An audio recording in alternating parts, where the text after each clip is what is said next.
I'm Lanikia, and you're watching What Happened on the Soaps. This is the Young and the Restless edition. All right, guys, this is for Monday, May 13th, 2023. On a scale of 1 to 10, I'm going to give it a 7. It was solid. We see Elena and Nate. So, Elena and Nate are going, she's just questioning him about Audra. Because you remember Audra put that little bug in Elena's ear, so she's a little insecure. Elena, listen, girl, she tells him that she just wants to know that he's not falling back into old patterns. And he promises her he's not.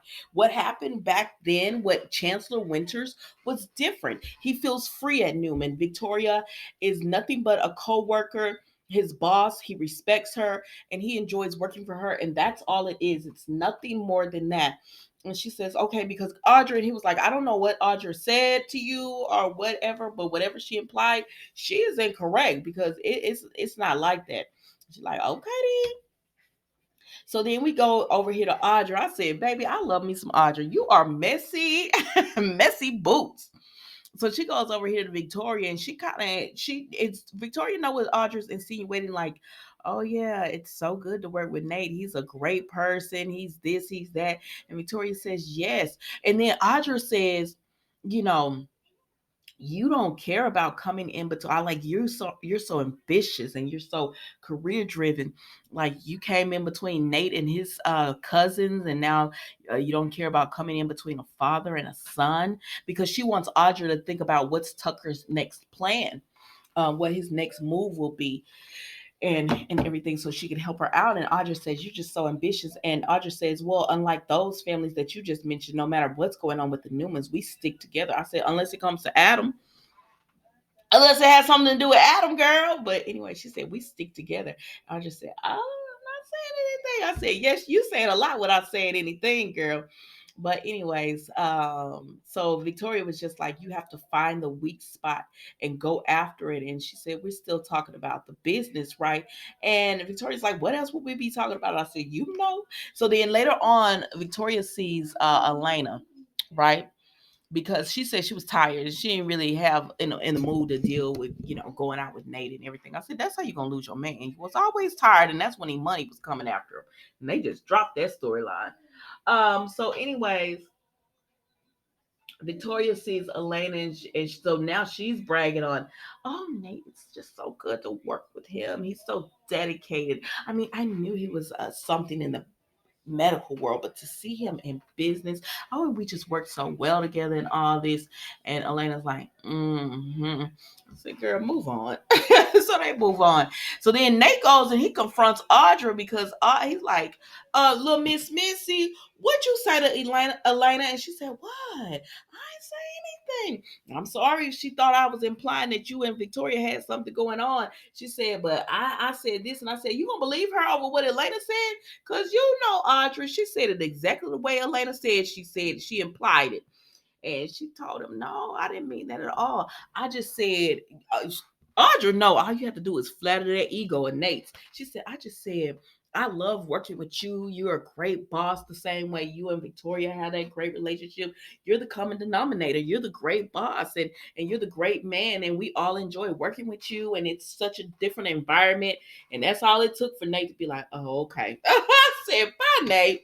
So then Elena come over with her tea, because she was having tea at Crimson Lights, and she comes and drops Nate something off. He said, oh, I thought you were going home. And she said, yeah, I was, but I hated the way we ended things. And so then she starts talking about how she doesn't want him to change and how it was the last time. I said, now listen, Elena, you know you my girl, right? But at this point, you getting on my nerves with this. I could understand why Nate is frustrated. Because you don't work my nerves with this. Trust this man or leave this man alone. You know what the deal is, and you know how he is. Here, Mila. Give me just a second. You know what the deal is, and you know how Nate is. So either trust this man or leave him alone. But I just don't want you to get so focused on work. Heck, you working all the time too, man. Y'all don't do a lot of stuff because you can't make it either. I don't know. She's just working on my nerves with this, but I understand why she is insecure. I do understand it, but you know who you're dating. So then Victoria gonna try to call and she said I ran into Audrey said you and Elena had went out on a date or something. She said then I ran into Elena at the coffee house, so I figured you were free to meet about the McCall. Girl, you'll say anything to try to meet with this man. And but he said he looked back at it later. He said, "You know what, Victoria? Elena's actually here in the office with me, and I'm gonna spend time with her." And she was like, "Oh yeah, yeah, yeah, of course, of course." No, it ain't of course. I said, "Why are we not talking about Victoria the way we talked about Amani? What's the difference?"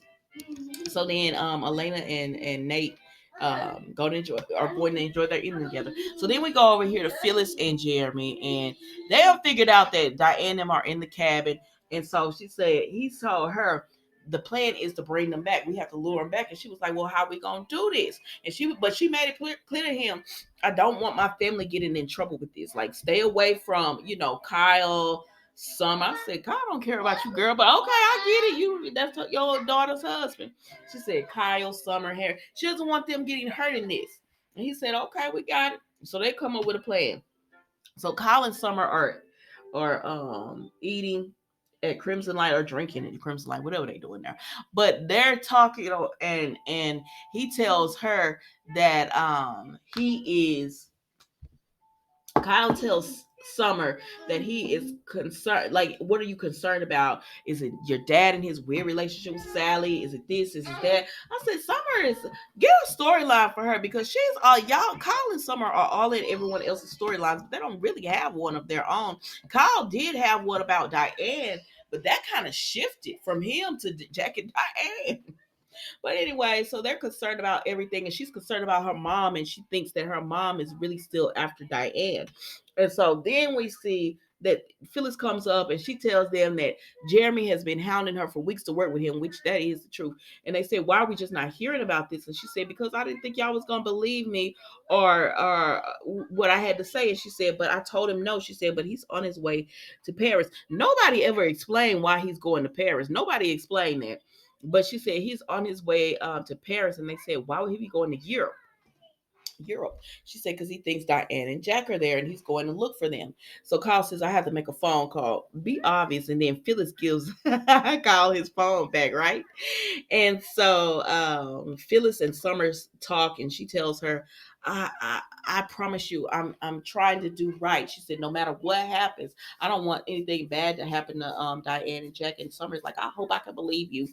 But Kyle does check, and they are headed. Jeremy is supposedly on a plane. Got a flight, and he is headed to Paris. So Phyllis meets back up with Jeremy. And she said, "What's the next step?" And he said, "We need to steal something very personal, Diane. One or two small things." And she said, he said, "So I need you to get back in the good Abbott's graces." And she's like, "What? I'm not doing that." He said, this is where I can do anything. Phyllis comes into play. I need you to do this." And she said, "Oh," because he said, "I could do it. I can hire somebody for a B&E." And she said, "No, you're not going to have somebody break into my people's house, the Abbott's household or whatever." And she said, "I'll do it." Because, again, she wants them to be safe. And so she's like, "Okay, I'll do it." And so then we see Summer and Kyle, and she just tells him that she hopes her mom is telling the truth, but something seems off. She just feels like something is off. But Kyle tells her not to worry, everything is going great. So then we see Jack and Diane, and Diane is worried too because she said, "I feel like the shoe is about to drop. Something about bad is about to happen, or something is about to happen. I don't know what's about to happen, but speed it up, please." So he gets the call from Kyle, and he was like, "Kyle said Jeremy's in Paris looking for us, and he actually bought a ticket, so it's safe for us to go home." And she was like, "Oh, good," because she was wanting to go, kind of go anyways. So she was like, "Oh, good." And so they both agreed not to tell like the public about their engagement right now because she just feels like something is about to happen. And so they do make it home, and she hides her ring. And I said, they said they needed a personal items of Diane, so she hides her ring. And then that's when Kyle and Summer come in, and Jack says, "I asked Diane to marry me," and she said yes. And that was the Young and the Restless today, guys.